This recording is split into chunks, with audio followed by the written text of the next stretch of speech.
Nuevo bloque de Continentes y Contenidos, temporada 4. Le damos la bienvenida a nuestro compañero Mariano Quiroga.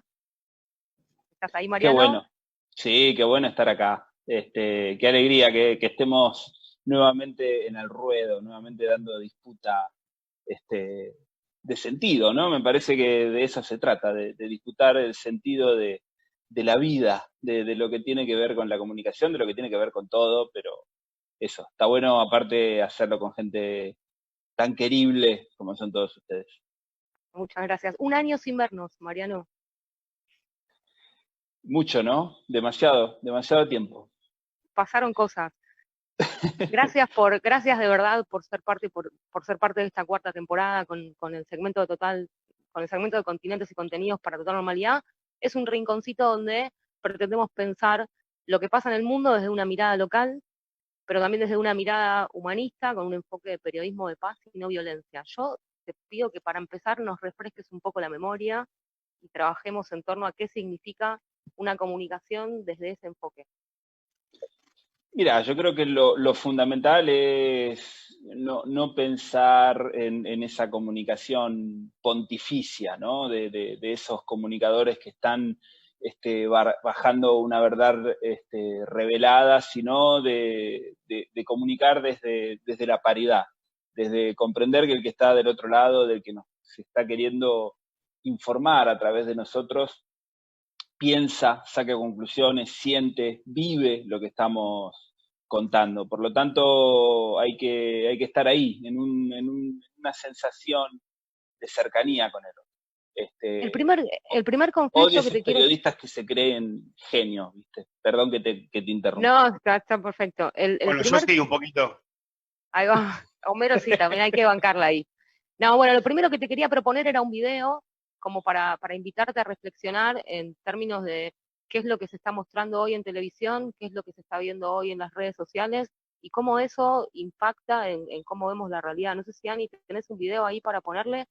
Si lo vemos juntos, después lo dejamos un cachito en loop como para que no se pierda, pero son imágenes de Estados Unidos que si nos querés ir introduciendo en el conflicto, estuvimos toda la semana viendo ahí. Sí, lo que pasó en los Estados Unidos fue, una vez más, el resurgir de un conflicto que no se resolvió nunca, que nunca se quiso resolver tampoco, ¿no? Una enorme desigualdad y un accionar de violencia de parte del Estado, de parte de las instituciones en los Estados Unidos hacia las minorías, ¿no? Yo creo que lo ocurrido contra George Floyd fue la demostración, digamos, de que sigue habiendo ciudadanos de primera y de segunda, y el tratamiento de los medios de comunicación lo certifica, ¿no? Por Ahí supuesto que, estamos bueno, viendo claro. Ahí estamos viendo el recorte en pantalla de CBC News y de lo que se siguió viendo en el dispositivo que estaba en red social conectado, ¿no? Ese corte justo antes de que el patrullero avance sobre la multitud, ¿qué significa eso? Mira, podemos ser bien pensados e interpretar que mostrar esas imágenes así en crudo era un llamado a la rebelión, ¿no? Era darle de comer a ese sentimiento de la gente de reaccionar frente a la violencia. Yo creo que son imágenes que si no se transmiten dentro de un contexto muy ordenadito de pensamiento y de explicación de cómo suceden las cosas, es un videíto que te hace hervir la sangre y tenés ganas de salir a romper vidrieras como era lo que estaba pasando en esos momentos en muchos lugares de los Estados Unidos, ¿no? Eh, Eso siendo bien pensados, si no podemos siempre volver a esta idea de que los medios de comunicación eh, muestran y tergiversan las noticias a su piacere, ¿no? Habría que ver qué es lo que estaba diciendo el cronista en ese momento, porque cómo terminás la crónica de unos sucesos que están pasando en tiempo real, cortando la imagen ahí, ¿no? con todo lo que va a venir después, fuera de plano. En fin, es un tema que requiere Mucho mucha análisis. interpelación, sí. Mucho. Te queremos convocar a que nos cuentes, a que nos guíes a pensar la agenda de los pueblos, ¿no? Esta semana por ahí estuvimos muy atrás de lo que pasó en Estados Unidos. Algo que nos inquieta es pensar en nuestro contexto internacional, si es lo mismo una potencia hegemónica como Estados Unidos en crisis, con 40 millones de desempleados, con rebelión interna, si es lo mismo que tenga pleno empleo, digamos, cómo afecta eso, pero también, sobre todo, cómo se está dando la agenda de los pueblos en el mundo. Bueno, lo podemos mirar sí, de muchas maneras. La verdad que sé que no hay mucho tiempo, así que no me quiero ir por las ramas porque hay mucha tela para cortar de esto. Lo primero que me pasó cuando empezaron a ocurrir estas movilizaciones es que yo miré la portada del Washington Post, que estaba realmente transmitiendo ese estallido social en los Estados Unidos en primera plana, con un montón de conexiones y con un montón de cosas en tiempo real y con un desarrollo muy interesante, porque realmente iban a muchas de las causas profundas de lo que estaba pasando. Sin embargo, también ese exceso de mostrar esta situación lo que hacía era invisibilizar otro montón de cosas que están pasando en los Estados Unidos.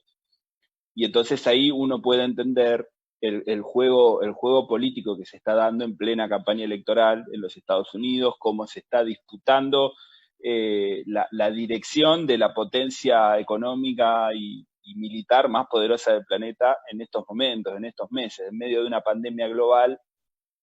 Se están masacrando para dirigir un país, ¿no? Están los que quieren que se invada de una vez por todas Venezuela, están los que quieren que se vuelvan a mandar tropas a Medio Oriente, están los que quieren replegarse hacia el mercado interno y fortalecer la economía del país. Hay como todo una disputa muy grande en donde el estallido racial forma parte de la agenda histórica del Partido Demócrata, es una manera de afianzar su voto, de afianzar la posición de su candidato Joe Biden, que por algo aparece ahora dando vuelta, digamos, las encuestas y poniéndose como favorito frente a un Donald Trump que parecía que tenía todo controlado hasta que le estalló el coronavirus, la COVID-19 en su país, con ciento y pico de miles de muertos y sobre todo con una tasa de desempleo que se disparó, con 40 millones de estadounidenses que perdieron el trabajo en semanas. Sí, en ese sentido ahí fue muy fuerte ese contraste entre las propuestas insólitas de consumir medicamentos para combatir el coronavirus. Bueno, también se hizo muy evidente la triada Bolsonaro, si querés Boris Johnson, Donald Trump. Se saldó la discusión de si se discutía economía y salud para que, bueno, economía y salud son parte de un mismo ecosistema, prioricemos la vida. Como que ese eje se saldó bastante a favor de la vida, digamos, ¿no? Uh-huh. ¿Cómo Yo sigue el tengo, mundo? Ah, perdón, Homer. no, lo que tengo ahí como una duda, como una pregunta. Digo, hay cosas que pasan acá en la Argentina y que parecen surrealistas, ¿no? Como frases de dictadura de los científicos y otras barbaridades más que hemos escuchado. Pero me pregunto si en el resto de los países pasan cosas similares, ¿no? Del cuestionar este tipo de medidas que de alguna manera tienen que ver con el proteger, con el salvar vidas, ¿no? Y cuando termine la cuarentena estemos todos. Mira, estaba mirando las imágenes que acompañaban esta pregunta porque una de las cosas que quería compartir con todos ustedes tiene que ver con el efecto que está teniendo todo esto en los pueblos originarios. Y eso un poco también puede responder esta pregunta que haces, Homero, porque sigue habiendo un montón de Muy cuestiones que inteligente mi siguen pregunta, sí, sí. invisibilizadas, hay un montón de cuestiones que siguen siendo parte de una hipocresía brutal en el mundo y la locura está por todas partes, ¿no?